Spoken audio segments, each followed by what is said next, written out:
आज से पहले वो इस तरह से रिकॉर्ड पे क्यों ना आए जिस तरह से वो अब आकर हर चीज बता रहे हैं। उन्होंने कहा आपने बाज आ जाना है तो आ जाए। पीटीआई की हुकूमत आ गई तो साकिब निसार साहब ने, आपको याद होगा, बरतानिया का एक बड़ा तूफानी दौरा किया था। वो उस अर्ज पर पहुंच चुके हैं कि जहां उनको बताना पड़ा कि वो पैसे मैंने दिए थे। पार्ट 2 उतना इंपॉर्टेंट है जितना जो पार्ट 1 है। उनका जो एरिया वर्क जो उन्होंने बरतानिया में डिक्लेयर किया उससे डिफरेंट था। मुर्तजा, एक चीज़ के ऊपर मैं ज़रूर आपसे पूछना चाहूँगी। अब जब ये बातें खुलकर सामने आ रही हैं, प्लस ख़ास तौर पे ये हुआ कि नवाज शरीफ साहब ने बड़ा रुजू किया इमरान खान से, लेकिन कमज़ोरी उस वक्त समझा गया, नहीं रेसिप्रोकेट किया गया उनकी बात को। ये सिखाता क्या है? क्या ये थोड़ा से सिग्निफाई करता है कि अगर सियासतदान आपस में रुजू कर लें, अगर एक दूसरे से रब्ता कर लें, बात कर लें, बेशक जितनी मर्जी यकीन दहानियाँ करवाई जा रही हों, सुनहरी चीज़ें दिखाई जा रही हों, तो जो अपनी स्पेस है उसको वो अपने पास ही रख सकते हैं, या जो जमहूरियत है उसके लिए वो बेहतर हो सकता है? जी अलीना, आपके इस सवाल के जवाब देने से पहले मैं आपको थोड़ा सा लंदन प्लान पार्ट 2 भी बताता चलूं। पार्ट 2 भी है? जी पार्ट 2 है। पार्ट 2 उतना इंपॉर्टेंट है जितना जो पार्ट 1 है। और आप, अच्छा, ये भी मैं द न्यूज में रिपोर्ट कर चुका हूँ, बट इम्पोर्टेंट है कि मैं उसको यहाँ भी मैं आपको बताते चलूं कि देखिए, जब पार्ट 1 जो फेल हो गया, हाँ। और तब आदिल साहब चले गए, उसके बाद जो पार्ट 2 शुरू हुआ। पार्ट 2 में क्या हुआ कि आपको याद है, जब पनामा पेपर्स आए, पनामा पेपर्स के बाद जो उस वक्त जो जेआईटी के हेड बने वाजिद जिया ने, चूंकि बहुत सारे जो पेपर्स थे वो सारे फॉरेन ज्यूरिसडिक्शंस के थे, जिसमें ब्रिटिश वर्जिन आइलैंड था, यूके था, ये जो मेन एरियाज थे।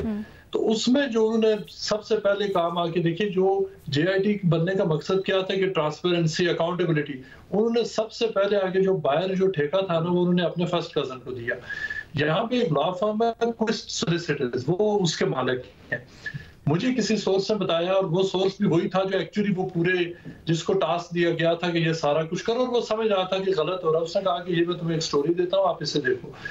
तो क्विस्ट सॉलिसिटर तक जब मैं पहुंचा और मैंने उनसे पूछा कि वो क्या फीस ले रहे हैं पाकिस्तान उनको, क्योंकि उनकी तो उस एरिया में जो वो काम कर रहे थे, वो उनका जो एरिया वर्क जो उन्होंने बरतानिया में डिक्लेयर किया उससे डिफरेंट था।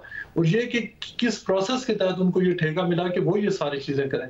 और मैंने उनसे पूछा कि क्या वो वाजिद जिया के फर्स्ट कजन है, कितने उनको पैसे मिल रहे हैं। मैं उनके दफ्तर तक पहुंच गया। आपको पता है फिर क्या हुआ? सवाल मैं उनको भेज चुका था। मुझे उस वक्त जो लंदन प्लान पार्ट 2 के जो पार्ट 1 वाले लोग थे, उन्हीं के जो एक सीनियर आदमी थे, उनका मुझे फोन आया। उन्होंने कहा कि अभी आप फलां जगह पे खड़े हैं। मैंने कहा जी। उन्होंने कहा कि वो अंदर मौजूद है, जो उस लॉ फर्म के मालिक थे, और वो मुझे बता रहे हैं कि आप उनको तंग कर रहे हैं। मेरी आपसे रिक्वेस्ट ये होगी। मैंने कहा जी, आपका इससे क्या ताल्लुक? ये तो एक रनिंग स्टोरी है, पाकिस्तानी मीडिया सुबह शाम पनामा पेपर्स पे बात कर रहा है। मैं उसके इस एंगल को कर रहा हूँ कि वो क्या चीजें इकट्ठी कर रहे हैं, लंदन से बरतानवी हुकूमत उनको क्या जवाब दे रही है। उन्होंने कहा आपने बाज आ जाना है तो आ जाए। मेरी आपसे रिक्वेस्ट ये है कि ये स्टोरी हम नहीं छपने देंगे, आप उनका पीछा छोड़ दें। बहरहाल 4-5 दिन के बाद वो स्टोरी जरूर छपी थी, जो क्विस्ट सॉलिसिटर्स के नाम से मैंने छापी थी कि ये कौन लोग हैं और इनका क्या रोल था। सो यही नहीं हुआ था। उसके बाद आपको याद है कि साकिब निसार, जो उस वक्त हमने इस तरह का देखा नहीं कि पाकिस्तान हाई कमीशन साकिब निसार और उनके बेटे को जो हेड ऑफ द स्टेट का प्रोटोकॉल है वो देता था, क्योंकि साकिब निसार का बड़ा रोल था। और जब पीटीआई की हुकूमत आ गई तो साकिब निसार साहब ने, आपको याद होगा, बरतानिया का एक बड़ा तूफानी दौरा किया था डैम बनाने के लिए कि पैसे उठाने हम कौम को पाकिस्तानी। आज से 3 महीने यानी उस बात को हुए अभी तकरीबन हाफ अ डेकेड हो चुका, 5 साल से ज्यादा गुजर चुके हैं। उस टूर के दौरान जो पैसे उठे थे, जो रेज किए गए थे, तकरीबन 5 लाख पाउंड से ज्यादा की अमाउंट है जो बरतानवी हुकूमत ने रोक ली थी। आज तक वो डैम, आज से 3 महीने पहले तक, मुझे जहाँ के हुकूमती सोर्स ने बताया था, और जिन लोगों के अकाउंट से वो पैसे पकड़े गए थे, कि बरतानवी हुकूमत ने उसको रोका हुआ है। वो पैसे आज तक पाकिस्तान नहीं गए।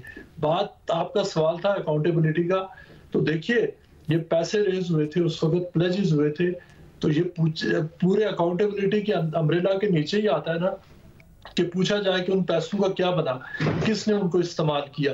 अब ये सारी चीजें जब तक नहीं होंगी तो कुछ अर्सा के लिए एक प्रोजेक्ट खत्म होगा, फिर उसके बाद नया प्रोजेक्ट शुरू होगा, और इन दी एंड जिस सर्कल में हम जो घूम रहे हैं आज उसी में। लेकिन पाकिस्तान आज जिस जगह पर खड़ा है, जिस सिचुएशन में आज पाकिस्तान है, ये जो लंदन प्लान 1 और लंदन प्लान 2 के बाद पाकिस्तान शायद इस जगह पर ना पहुंचता। अलीना, मैं सिर्फ एक जी महमल प्लीज मुख्तसर रखिएगा।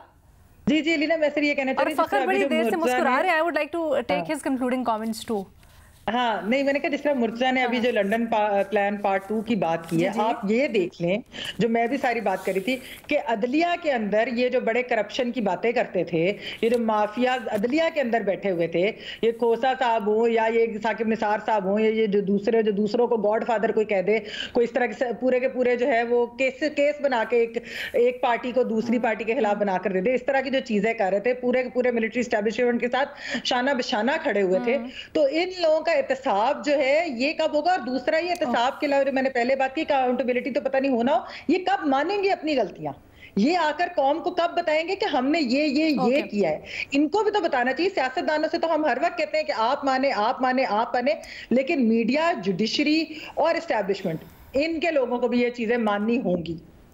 फखर अलीना, मैं एक तो अकाउंटेबिलिटी के हवाले से मुझे हंसी इसलिए आ रही थी कि हमारे यहाँ जो अकाउंटेबिलिटी का जो कॉन्सेप्ट है और जो इनकलाब का कॉन्सेप्ट है वो ये है कि कौन सी सियासी जमात जो है वो इस्टेब्लिशमेंट की गुड बुक्स में सबसे पहले आती है और कौन सी जमात जो इस्टेब्लिशमेंट की बैड बुक्स में है वो हमेशा के लिए बैड बुक्स में रहेगी और दूसरी जो है वो उसमें आएगी। तो इसी वजह से मैं समझता हूँ जो मैंने शुरू में भी कहा कि अकाउंटेबिलिटी जो है वो मुमकिन नहीं है। उसकी वजह भी यही है कि तमाम तर जो सियासी जमातें हैं वो सिर्फ इसी दौड़ में होती हैं और इसी रेस में होती हैं कि वो हमेशा इस्टेब्लिशमेंट की गुड बुक्स में रहें और जो दूसरे उनके मुखालफिन हैं वो इस्टेब्लिशमेंट की बैड बुक्स में रहें। और यही वजह है कि ये इस्तेमाल भी होती हैं और फिर जो दूसरे इनके साथ जब वो किया जाता है, ज़्यादती की जाती है, तो फिर ना जुडिशरी हो या इस्टेब्लिशमेंट हो, फिर उनके खिलाफ कोई एहतसाब का अमल पूरा नहीं होता। मैं समझता हूँ कि ये सियासी जमातें इस हवाले से खुद जिम्मेदार हैं। अच्छा, क्लोज करने से पहले मुर्तज़ा इतना बताते जाइएगा, मुर्तज़ा आप बता रहे हैं कि मुबशिर आपके साथ थे, मुबशिर लुकमान उस वक्त हर चीज़ में की रोल भी प्ले कर रहे थे, तो आज से पहले वो इस तरह से रिकॉर्ड पे क्यों ना आए जिस तरह से वो अब आकर हर चीज़ बता रहे हैं और बता रहे हैं कि रसीदें भी पास थी, क्या किरदार उन्होंने अदा किया? देखिए, इसकी तो एग्जैक्ट वजह तो मुबशिर लुकमान ही बता सकते थे, लेकिन हम जब भी प्राइवेटली बैठते थे, जब वो अक्सर लंदन भी आते रहते तो फोन पे बात होती थी तो मैं उनको कहता तो जरूर था, वो इस हवाले से कुछ थोड़ा बहुत तो मानते थे, लेकिन मेरा ख्याल अब उनको भी वो उस अर्ज पर पहुंच चुके हैं कि जहां उनको बताना पड़ा कि वो पैसे मैंने दिए थे। और ये आप उनसे कभी पूछ भी लें कि ये मैंने उनको कन्फ्रंट किया था, मैंने कहा कि आप जो गरीब रेस्टोरेंट्स में तो हमें ले जाते हैं। सर हमारे सीनियर है, हमने उनसे बड़ा कुछ सीखा है, लेकिन सवाल यही फिर पैदा होता है कि उस वक्त हमने उनको देखा कि उनका क्या किरदार रहा है या मीडिया के अंदर उस वक्त बैठ के वो बड़े शोज करते थे और बताते थे कि क्या सही क्या गलत, इमरान खान और उनकी हिमायत में बोलते थे। बता सकूं फखर, जिस तरह माजी में वो अपना एक किरदार अदा कर रहे थे ये लंदन प्लान का, मेरा ख्याल है कि अब भी वही अपना एक किरदार एक दूसरी शेप में या डिफरेंट उसमें वो किरदार अदा कर रहे हैं और ये एक्सपोज करना भी मेरा ख्याल है ये वन ऑफ हिज कैरेक्टर है जो कि अब इनको दिया गया है। तो ना वो पहले अपने जो किरदार थे उससे बाहर थे ना अब हैं, तो मेरा ख्याल है कि ये अब भी वो जो है ना अपना किरदार ही अदा कर रहे हैं और ये सारा कुछ बाहर सामने ला रहे हैं।